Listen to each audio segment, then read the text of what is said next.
cancer for a second. And one of the cancers that I'm actually really surprised at how people, especially here in a sunny place, tend to be pretty slack with. Yeah.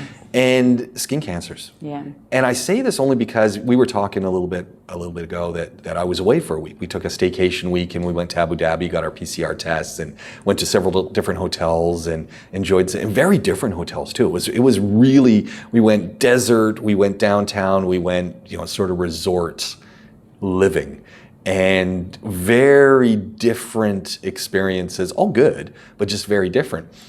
And in all of those cases, we end up by the pool. Like, that's what my wife and I do. Well, you look very tanned, James. Well, we go and sit by the pool. I've got my sun top on. I'm like the only guy at the pool who's wearing a sun top. I got a hat on. I've got glasses on. I'm covered, and I'm wearing sun protection. So I've made sure I've got my nose coat on and stuff around my face, and exposed parts of the skin are covered with sunblock. But I'm the only guy like that. I'm in the pool and I see everyone's out there and they're buff and they're trying to show off their pecs, no shirts on, kids, no sun tops on, no hats. I'm just going, are you guys crazy?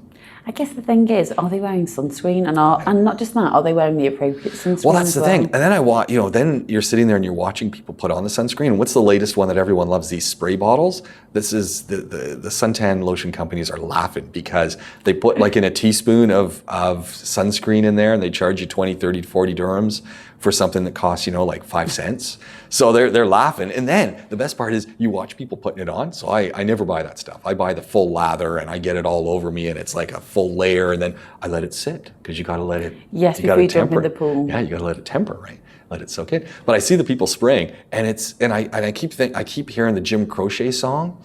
I'm pretty sure it's Jim Croce. No, I think it's Three Dog Night. You know the great. Well, you have to sing it to us, James.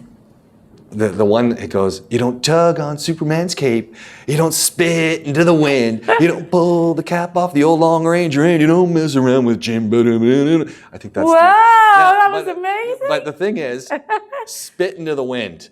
You don't spit into the wind. You don't pee into the wind, right? If you're out, but you also don't fire on your suntan lotion into the wind. And I see people doing it, and I see them firing, and it's like going everywhere except on them. It's not just that. Yes, you're right. It's about how you apply it, how regularly you apply it. Yeah. Read the back. It will tell you. Usually sunscreen only lasts for 2 hours. Yeah. So you should be reapplying it. Sweat factor. Yeah. And not even just that. It's it just doesn't last. You've got to keep reapplying, probably even more regularly in theory, theoretically, if you are sweating.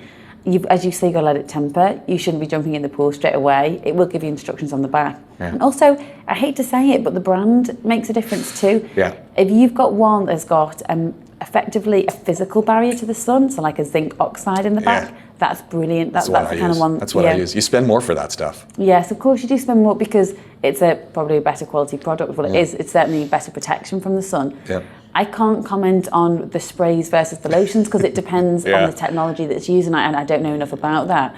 I just know you want to be covering yourself in it, and it's a shame, but everyone's just more concerned about trying to get a tan as quickly as possible. Well, and then you see the people who are just beet red, and it's like, oh no, they're going to be in so much pain, and they're just out in the sun getting more sunburn. And I just keep thinking, what about the accumulated skin damage? What about the possibility of melanomas that are being you're creating that possibility and increasing. And why do you want to do that? And that's gonna pop in, and when you're 40, 50, and you've done irreversible skin damage. And I mean, why do you want to do that? I mean, gosh, I was the worst when I was younger, honestly, James. I was definitely that person that didn't use sunscreen, was lying out. I've got loads of moles.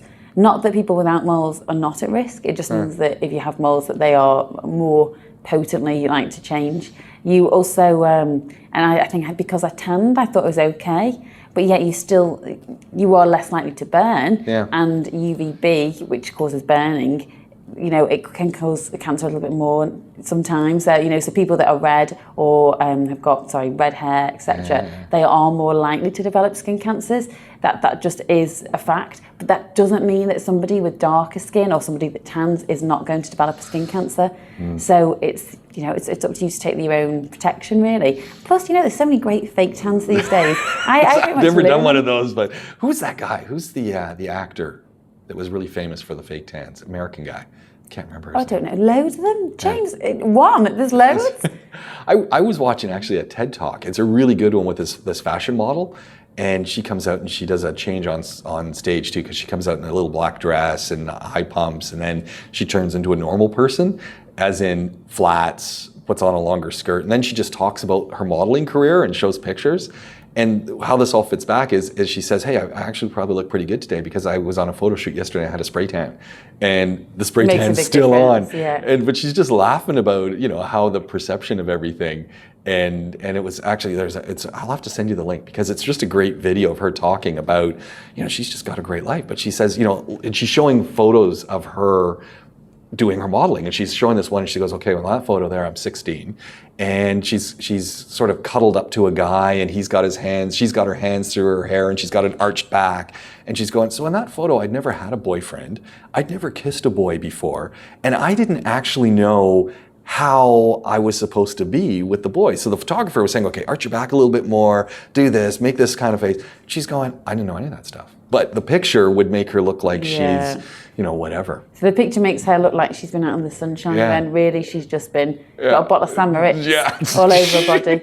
I mean, in Liverpool, tanorexia is exceptionally prevalent. Tanorexia? And you can actually get unlimited spray tans in certain places. Really? But more scary actually is, obviously we live in Dubai, they're not needed as much, but there's loads and loads of sunbeds back home. I mean, every street, every village, every little town, they've all got a sunbed shop. And for whatever reason, and I don't know the science behind it, they are more likely to cause skin cancer as well. Okay. And since they were developed, the rates of skin cancer have gone up dramatically. You just have to look, the curve goes up quite significantly in the last number of years for skin cancer. So